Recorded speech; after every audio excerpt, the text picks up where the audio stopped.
दोस्तों आज हम बात करने जा रहे हैं एक बहुत ही क्रूशियल टॉपिक के बारे में जिसका बहुत ही बड़ा इम्पैक्ट हमारे कॉर्पोरेट वर्ल्ड पे पड़ता है। दोस्तों हमारा आज का टॉपिक है sexual harassment in corporate world. जी हाँ दोस्तों, आज की तेजी से बढ़ती हुई दुनिया में क्राइम्स भी बहुत तेजी से बढ़ने लगे और सेक्सुअल हरासमेंट जैसे जो क्राइम्स होते हैं वो कॉर्पोरेट वर्ल्ड में बहुत ही ज्यादा कॉमन होते हैं। पर आगे बढ़ने से पहले मैं दोस्तों ये कहना चाहूंगा कि इस वीडियो का मकसद सिर्फ और सिर्फ सोशल अवेयरनेस फैलाना है, ना कि किसी भी तरह का लीगल एडवाइस देना। अब दोस्तों सबसे पहले तो ये जानना जरूरी है कि आखिर सेक्सुअल हरासमेंट होता क्या है। जब भी कोई एक पर्सन किसी दूसरे पर्सन को किसी भी तरह का सेक्सुअल फेवर या तो डिमांड करे या ऑफर करे या फिर रिक्वेस्ट करे जिससे उस दूसरे पर्सन के काम में किसी भी तरह का हिंड्रेंस क्रिएट हो, इस तरह के एक्ट को हम सेक्सुअल हरासमेंट बोलते हैं। दोस्तों अब अगर मैं आप लोगों से एक सवाल पूछूं कि आखिर सेक्सुअल हरासमेंट का कारण क्या होता है, क्यों होते हैं सेक्सुअल हरासमेंट, तो आप में से ज्यादातर लोगों के दिमाग में आ सकता है कि शायद सेक्सुअल डिजायर एक बहुत बड़ा कारण हो सकता है सेक्सुअल हरासमेंट का।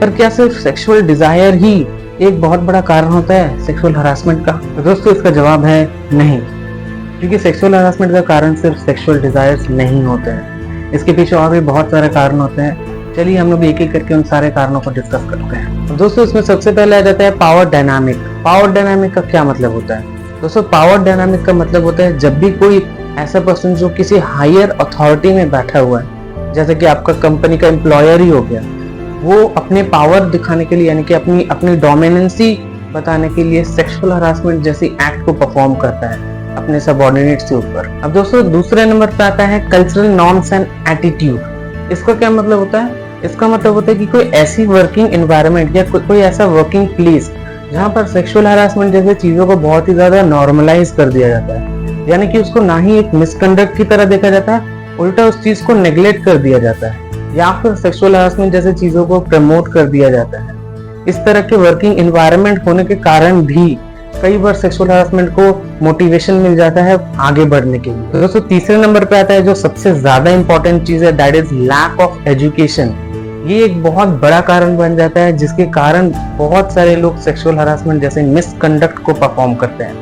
दोस्तों एक्चुअली में लैक ऑफ एजुकेशन इतना बड़ा कारण इसलिए बन जाता है क्योंकि बहुत लोगों को पता ही नहीं होता कि सेक्सुअल हरासमेंट जैसे बड़े मिसकंडक्ट को परफॉर्म करने से उनके अगेंस्ट में किस तरह की कार्रवाई हो सकती है या फिर किस तरह का उनके अगेंस्ट में एक्शन लिया जा सकता है। तो उनके मन में डर नाम की कोई चीज ही नहीं होती। दूसरा एक और कारण हो सकता है उसके अंदर ही कि लोगों को पता ही नहीं रहता कि उसके सामने वाले पर्सन के ऊपर यानी कि जिसके साथ वो सेक्सुअल हरासमेंट परफॉर्म कर रहा है उसके ऊपर क्या बीत रही होगी या फिर आसपास के एनवायरनमेंट में उसकी क्या इमेज बन रही होगी। दोस्तों एजुकेटेड पर्सन होने का मतलब सिर्फ ये नहीं होता है कि आप एजुकेशन लेते रहो।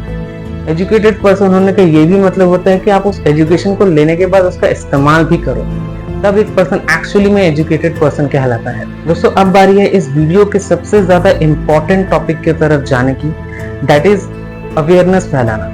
अब दोस्तों अवेयरनेस फैलाने से मेरा मतलब था कि मैं ये बताने वाला हूँ कि अगर कोई वुमेन सफर करती है कॉर्पोरेट वर्ल्ड के अंदर किसी भी तरह के सेक्सुअल हरासमेंट जैसे एक्ट के थ्रू, तो उसको क्या क्या स्टेप्स लेने चाहिए या फिर क्या क्या एक्शन वो ले सकती है उसके अगेंस्ट में। दोस्तों अगर किसी वुमेन एम्प्लॉय को किसी भी इंटरनल स्टाफ मेंबर ने हरास किया है तो फिर वो वुमेन कंपनी के इंटरनल कंप्लेंट कमेटी, इसको आईसीसी भी बोला जाता है, वहां पर जाकर के ये कंप्लेंट फाइल कर सकती है। कंडीशंस क्या है? Complaint with in a period of 3 months from the incidents file होना चाहिए और ये कंप्लेंट आपको रिटन एप्लीकेशन में फाइल करना पड़ेगा। बाई चांस अगर वुमेन डिसेबल है, लिख नहीं सकती है, तो उस कंडीशन में वो कंप्लेंट अपने किसी एम्प्लॉयर से भी लिखवा सकती है या फिर अपने किसी दूसरे कलीग से भी लिखवा सकती है इस कंप्लेंट को। दोस्तों क्या होगा लेकिन अगर एम्प्लॉयर ही बदमाश निकले और एम्प्लॉयर ही सेक्सुअल हरासमेंट जैसे मिसकंडक्ट को परफॉर्म कर दे किसी भी वुमेन स्टाफ मेंबर के साथ, तब वो क्या करेगी? तब उस कंडीशन में एक वुमेन स्टाफ मेंबर को कंपनी के लोकल कंप्लेंट कमेटी में जाकर के कंप्लेंट फाइल करना पड़ेगा। प्रोसीजर्स बिल्कुल सेम है। With in a period of 3 months from the incidents के अंदर आपको जाकर के कंप्लेंट फाइल करना पड़ेगा और आपका जो एप्लीकेशन होगा वो रिटन होना चाहिए। अगर आप डिसेबल हो, नहीं लिख सकते हो, तो उस कंडीशन में आप एप्लीकेशन अपने किसी रिलेटिव या फिर अपने किसी क्लोज कलीग के थ्रू लिखवा सकते हो। दोस्तों उम्मीद है मैंने इस वीडियो के थ्रू आपको जो मैसेज पहुंचाने की कोशिश की होगी वो आप तक पहुंच गई होगी। इस वीडियो को ज्यादा से ज्यादा शेयर करो ताकि लोगों को पता चले कि सेक्सुअल हरासमेंट जैसी चीजों पर बात करना कितना जरूरी है। तब तक के लिए हम लोग मिलते हैं किसी अगले वीडियो में। Bye bye.